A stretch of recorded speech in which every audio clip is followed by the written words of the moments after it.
Sementara itu di kampus, Nada yang baru saja datang segera berlari masuk ke ruang kelasnya. "Lo dari mana aja, Nek? Kenapa jam segini baru nyampe?"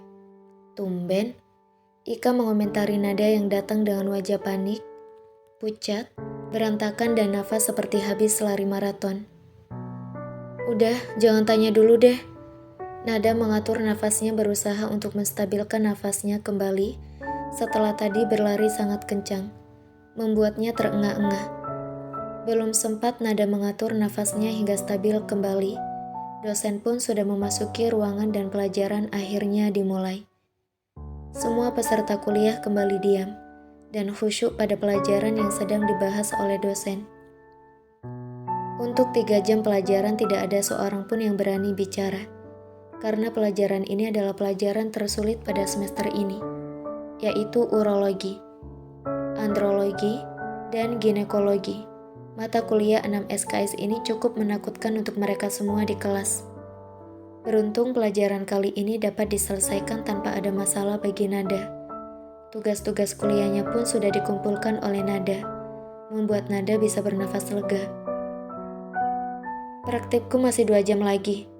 Lo mau kemana dulu, Nek?" Ika bertanya kepada Nada saat mereka keluar dari ruang kuliah.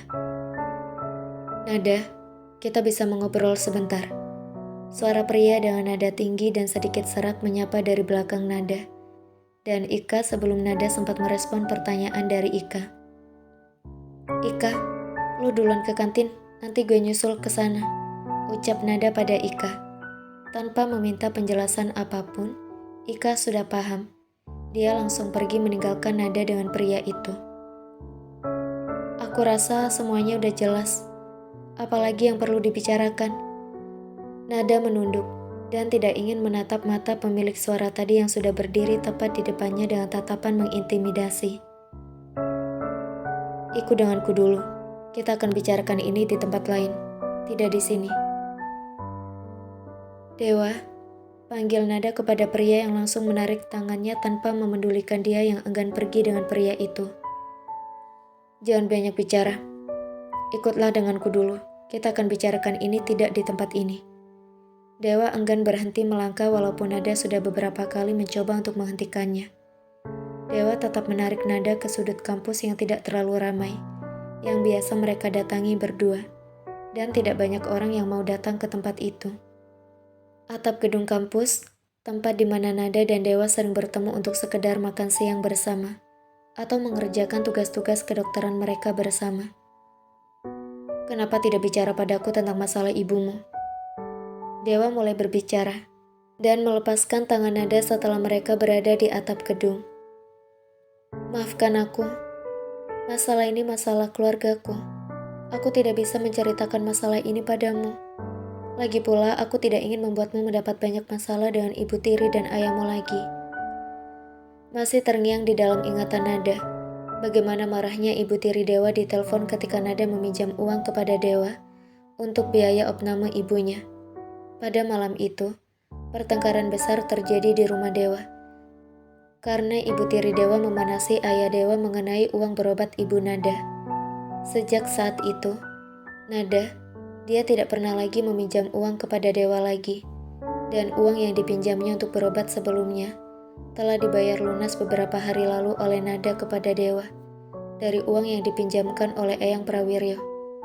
Setelah Nada setuju untuk menikah dengan Radit, Dewa menghembuskan nafasnya, berusaha untuk menghilangkan semua rasa kesal di dadanya, dan menaruh kedua tangannya di pinggangnya, dengan tatapan mata lurus menembus cakrawala.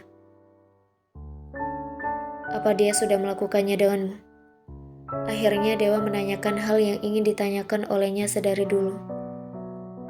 "Dia cukup baik, Dewa. Dia tidak melakukan apapun selain melakukan tugasnya." "Cukup baik?" Haha. Dewa tertawa sinis. "Katakan padaku, sudah berapa kali dia melakukannya?" "2 kali, jawab Nada jujur. "Apa kamu menikmatinya?" "Dewa," Nada menatap Dewa dengan tatapan marah dan kesal, lalu hendak berdiri meninggalkan Dewa namun ditahan oleh Dewa. "Lepaskan tanganmu, biarkan aku pergi." Nada bersikeras untuk tetap pergi meninggalkan Dewa. Maafkan aku tidak bermaksud merendahkanmu. Justru aku sangat takut kalau dia menikmati permainan kalian dan berbuat hal yang lebih dari itu. Dewa jujur kali ini. Nada tidak membalas dan hanya terdiam menunduk. Dewa lalu memeluk Nada tanpa meminta persetujuan dulu dari wanita itu. Maafkan aku, Nada. Aku akan menunggumu. Lakukanlah dengan cepat. Setelah itu kita bisa pergi berdua sejauh-jauhnya dari keluarga itu. Dewa bicara masih mendekap Nada dalam pelukannya. Dewa, jangan tunggu aku. Aku tidak lagi pantas untukmu. Carilah wanita lain yang lebih pantas untukmu. Ucapnya kemudian, karena dia tidak mau memberikan harapan apapun kepada Dewa. Hubungan mereka yang sudah lebih dari 2 tahun bukanlah hal yang mudah untuk Nada mengikhlaskan Dewa. Tapi saat ini, status Nada adalah istri orang, walaupun hanya sementara. Tetap saja untuk Nada dia tidak layak lagi untuk Dewa. Nada tidak ingin membuat Dewa menunggu terlalu lama dan mendapatkan sesuatu yang tidak lagi layak untuk Dewa. Kamu jangan khawatir, aku akan tetap menunggumu. Aku sangat mencintaimu, Nada. Jangan larang aku untuk menunggumu. Dewa semakin mendekap erat tubuh Nada tanpa ingin melepaskan Nada sama sekali. Untuk beberapa saat, mereka diam seperti itu dan menikmati kehangatan tubuh masing-masing. Hati Nada juga merasa lebih tenang berada dalam dekapan Dewa. Ter, hingga suara ponsel milik Dewa bergetar. Akhirnya Dewa melepaskan dekapannya kepada Nada. Ada apa menelponku? Sapa Dewa setelah melihat ID penelpon dan menunggu jawaban di seberang sana. Aku sibuk, masih ada kelas lagi dan praktikum setelah ini. Pergilah sendiri. Dewa mematikan teleponnya dan kembali memegang tangan kanan Nada. Telepon penting? Tanya Nada acuh tak acuh. Bukan, jawab Dewa singkat. Enggan untuk menjelaskan lebih jauh. Nada juga tak ingin memperpanjang pertanyaan tentang hal itu. Nada memilih untuk duduk dan berbincang mengenai hal-hal lucu dengan Dewa. Mengenang masa-masa mereka saat dulu semuanya terasa ringan dan mudah. Saat mereka menghabiskan waktu bersama di atas atap ini. Hingga akhirnya, waktu berlalu begitu cepat. Sudah lebih dari 1,5 jam mereka berada di atap. Dan sekarang adalah waktu untuk kembali ke dalam kelas praktikum. Beberapa jam kemudian, kegiatan praktikum dan kelas kuliah mereka pun telah selesai. Saat ini Nada sedang berjalan bersama dengan Dewa di koridor kampus. Hari ini kamu kerja part-time? Tanya Dewa. Nada mengangguk. Nanti pulang jam berapa? Aku jemput ya? Tanya Dewa kemudian. Gak usah dijemput, aku nanti naik busway aja. Atau naik ojek online. Nanti malah ngerepotin. Jawab Nada tampak sungkan saat Dewa ingin menjemputnya sehabis kerja nanti. Gak apa-apa, aku gak merasa direpotkan kok. Pokoknya nanti malam aku jemput ya. Seru Dewa dengan semangat. Baiklah, Nada pun pasrah dan hanya mengangguk. Sesampainya di restoran, salah satu rekan kerjanya langsung memanggilnya. Nada, kamu telat. Andina, rekan kerjanya, memanggilnya dengan suara agak tinggi ketika Nada memasuki ruang karyawan. Iya, maafkan aku. Hari ini aku telat 10 menit. Nada segera menaruh tas di lokernya dan mengambil celemek yang biasa digunakan untuk bekerja. Tolong antar pesanan nomor 11 ya. Aku harus segera berangkat. Aku hampir terlambat kuliah. Andina yang memang bekerja part-time juga berganti shift dengan Nada setiap harinya. Maafkan aku, Din. Pergilah.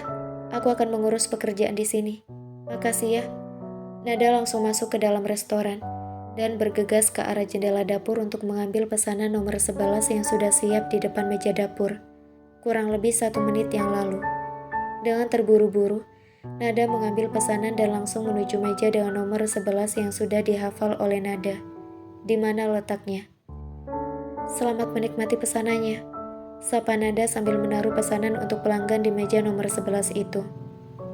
Nada yang sibuk menata pesanan di meja pun menundukkan kepalanya dan tidak melihat orang-orang di meja itu. Hingga sebuah suara yang begitu dikenalnya terdengar di indera pendengarannya. Nada,